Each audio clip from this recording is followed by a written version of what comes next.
Hello friends, welcome to easy cooking and vlogs. இன்றைக்கி நம்ம சேனலில் ஒரு குட்டி விளாக் பற்றி தான் பார்க்க போகிறோம். பெண்களுக்குன்னே சிறப்பாக, அதாவது திருமண பெண்களுக்குனாவே கொண்டாடக்கூடிய ஒரு ஃபங்க்ஷன்னா வரலட்சுமி நோம்பு தான். ஸோ அந்த வரலட்சுமி நோம்பு எங்கள் வீட்டில் நேற்று நாங்கள் விமர்சையாக செஞ்சோம். இந்த கொரோனா டைம் அப்படிங்கிறனால வீட்டோட மோஸ்ட்லி செஞ்சுருக்கோம். ஸோ அது எப்படி செய்கிறது, அந்த சாமி எப்படி நம்ம அலங்கரிக்கிறது அப்படிங்கிறத பற்றிய வீடியோ தான் இதில் போட்டிருக்கேன். ஸோ வரலட்சுமி நோம்பு யாராவது செய்யணும்னு விருப்பப்பட்டிங்கன்னா இந்த வீடியோவை பற்றி இதுக்கு மேலே நீங்கள் செய்யுங்க. அதுக்கு முன்னாடி நம்ம சேனலை சப்ஸ்கிரைப் பண்ணாதவங்களா சப்ஸ்கிரைப் பண்ணிக்கோங்க. பக்கத்தில் இருக்கிற பெல் ஐக்கானை கிளிக் பண்ணிக்கோங்க. வாங்க வீடியோக்குள்ளார போகலாம்.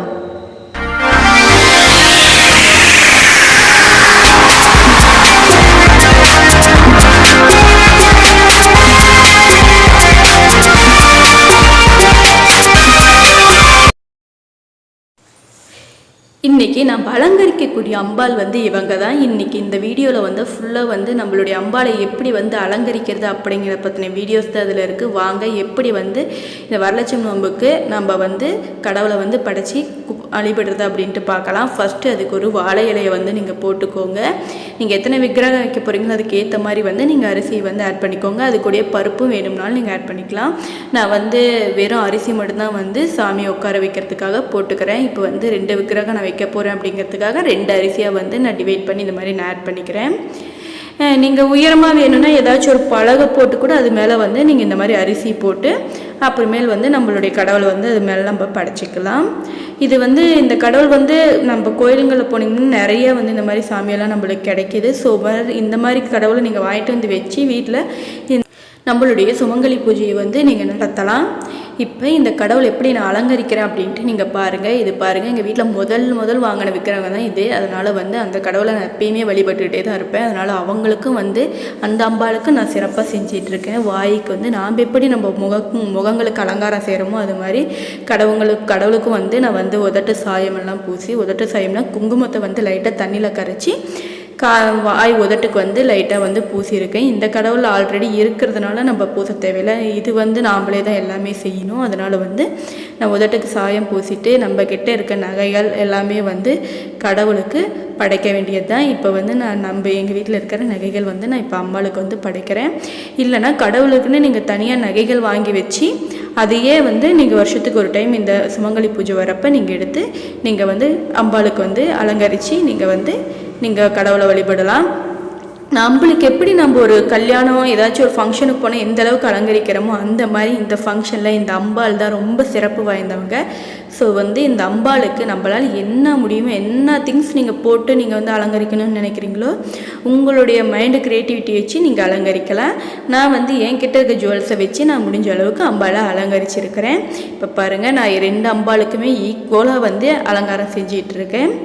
ஸோ ஃபஸ்ட்டு எப்பயுமே அரிசி போட்டு வாழை போட்டு அரிசி போட்டுக்கோங்க. அதுக்கப்புறமா கடவுளை அது மேலே படிச்சுக்கோங்க. உங்களுக்கு இதில் என்ன ஒன்று நான் போட கிளிப் எடுக்க மறந்துட்டேன்னா அம்பாளுக்கு எப்படி புடவை சாத்தணும் அப்படிங்கிறத நான் மறந்துட்டேன்.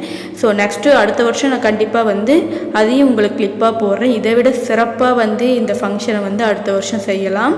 ஸோ இது நான் அம்மா இப்போ மட்டமாக வச்சு நான் செஞ்சுருக்கேன். அடுத்த வருஷம் ரொம்ப பெருசாகவே வச்சு நான் உங்களுக்கு கண்டிப்பாக அம்பாளை சிறப்பித்து நான் காட்டுறேன்.